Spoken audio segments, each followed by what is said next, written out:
নমস্কার। অনেকের একটা সমস্যা আছে যে তারা যখন ঘুমায় মৃত ব্যক্তির স্বপ্ন অথবা ভয়ের কোনো স্বপ্ন তারা দেখেন। এটা ভালো নয়।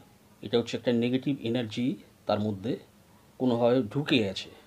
এবার এখান থেকে সে কীভাবে উদ্ধার পাবে তার আগে একটু ছবি দেখে দেখে নেওয়া যাক।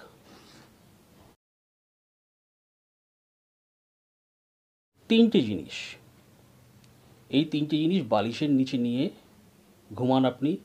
আপনি এরকম কোনো ভয়ের জিনিস, ভয়ের স্বপ্ন আপনি দেখতে পাবেন না। এক হচ্ছে কর্পূর, দুই হচ্ছে তেজপাতা, একটা তেজপাতা লাগবে, আর দুটো লবঙ্গ বালিশের তলায় নিয়ে শোবেন। আর কোনো দিনের জন্য এই ধরনের স্বপ্ন বা ভয় আপনি পাবেন না। নমস্কার।